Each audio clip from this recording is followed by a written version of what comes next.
We're back on the early edge here on CBS Sports Network. And again, I'm joined by Claudia Bellofatto and Alex Selesnik.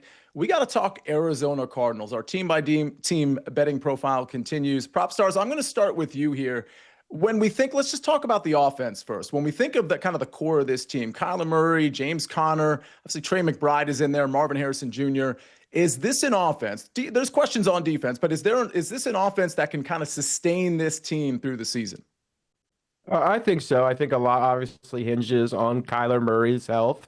Last year, he admitted to still feeling pain in that surgically repaired knee from the ACL injury in the 2022 season. So he wasn't at full strength this offseason. He's talked about wanting to rush more, get outside of the pocket. That's when Kyler Murray's at his best. So I think having a healthy Kyler Murray paired with Marvin Harrison, who had a somewhat disappointing rookie season, considering his draft capital and kind of the expectations going into the season. But I'm still very encouraged. James Conner has quietly become a more durable running back early on in his career, really struggled from a consistency standpoint. But you also have Trey McBride, one of the best move tight ends in the league. So I think there's enough weapons on this Arizona offense. They have some decent depth as well. Trey Benson, I still am high on as far as the running back depth chart is concerned. So I think this Arizona offense is going to be improved. I think Kyler Murray is set for a bounce back season.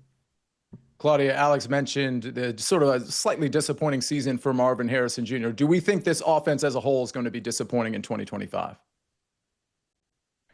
I struggle with this roster overall because I do think the ceiling is high. I just don't know how often we're bound to see that ceiling. And Alex hit on it. Health has been a major issue and consistency for Kyler Murray. But when healthy, last year he performed well. He did better in completion percentage than Patrick Mahomes and Justin Herbert. He was tied with Mahomes in QBR.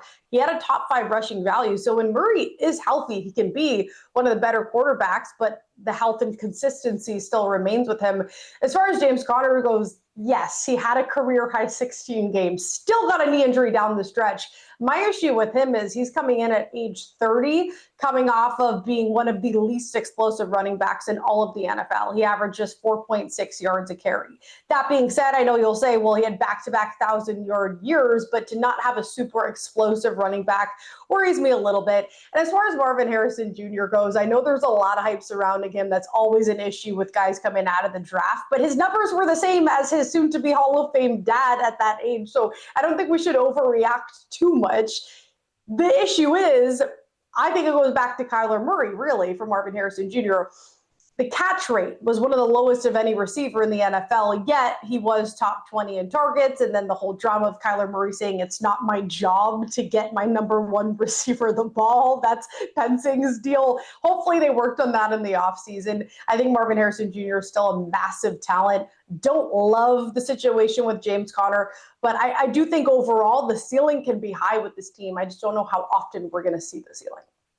I feel like I know what Kyler was trying to say when he said that. It didn't sound right, but it did not sound right.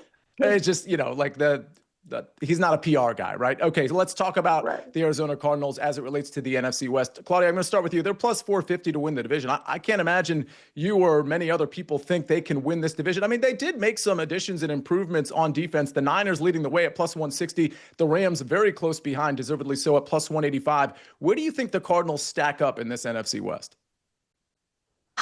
I mean, the Seahawks improved too, so I don't know. I think the price is probably right. I will say they made great moves in the offseason to increase their chances of it happening. Like I said, defense matters the most, especially in these divisional battles. And they brought in Josh Sweat, Calais Campbell to help the pass rush, Walter Nolan, Will Johnson, 2 defensive studs that they got out of the draft. So those additions, I think, could force the Rams and the Niners to show their weaknesses, because we saw negative regression from Matthew Stafford last year. The offense ranked average despite all of the talent they had. The defense ranked bottom 5, only better than teams than the Jags, Carolina, and the Giants. So I would say there are weaknesses that they could expose there. And the Niners are projected to have one of the easiest schedules. They do still have a ton of talent, but they said goodbye to Deebo Samuel. They had a lot of significant injuries that could pop up again. It's going to be difficult to dethrone or get ahead of those two teams. I think it's priced correctly, but if everything, again, went right for them and everything went wrong for the other two,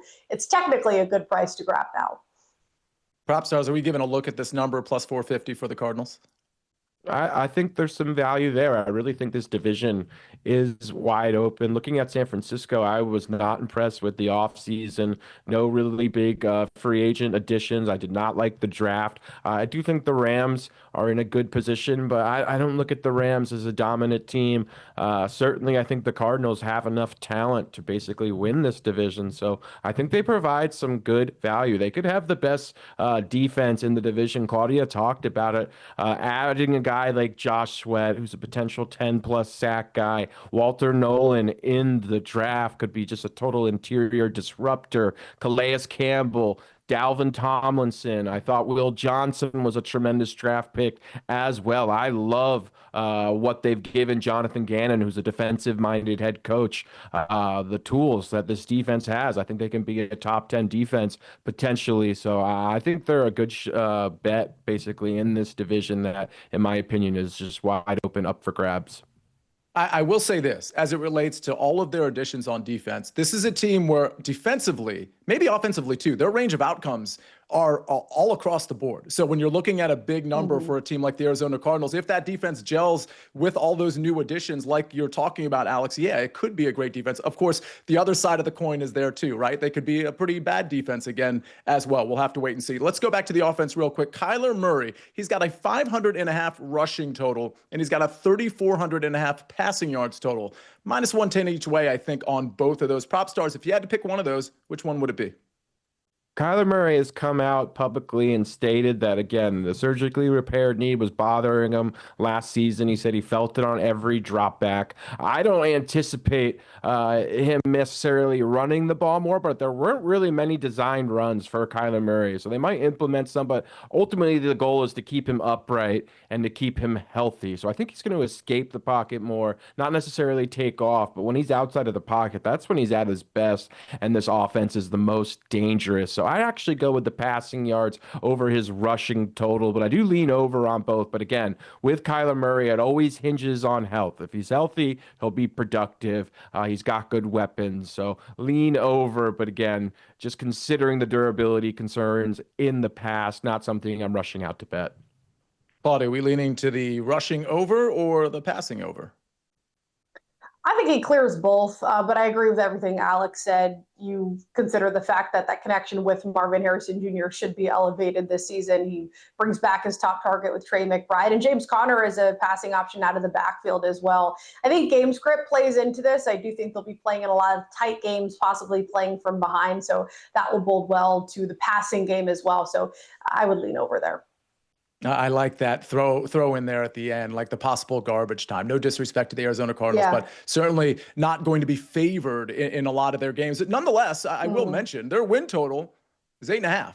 So maybe I'm speaking a little out of pocket here because it's not like it's a 6.5 win total, right, Claudia? Where are we leaning here? The over is minus 120. The under is even money on Arizona 8.5 wins. Yeah, that's just one more win. So I do think it's very doable. The back half of their schedule looks to be pretty tough. And the trend of them faltering in the second half, I think we're going to see again, which worries me. They lost 5 of their last 7 games to knock them out of the playoffs. You know, plus 135, that's another option if you don't want to go with the win total, feels good as well. I think they made the changes in the offseason to combat that late season falter, but it still worries me a little bit. It's probably the right number. Like I said, just one more win with the improvements they made. It makes a lot of sense to me, so I'd go over. Alex, I'm leaning under here. Break the tie. Personally, I'd put their floor at 7 games and the ceiling at 11 games. So that lands us at 8.5, in my opinion. So I think the number's highly efficient, personally. I just think they have a good schedule, coupled with this division not being nearly as strong as it has been in recent years. So I think they're going to benefit from that. The NFC as a whole looks a bit weaker to me than it has been. So I actually lean over. Well, they also only won 2 games on the road. Like, they only won 2 games on the road. You would have to think they get at least one more win there. I mean, I don't know. That's the thing. I don't know if this is the type of team. You're an Arizona hater. Regression is in order there. Let's do this. We got 30 seconds left because I want to give you a slightly different number. Alex, I'll start with you. We just talked about the win total over 8.5 at -120. How about to make the playoffs at a much different number, Alex, at +135? Give me 10 or 15 seconds on whether you like that better or you like it at all.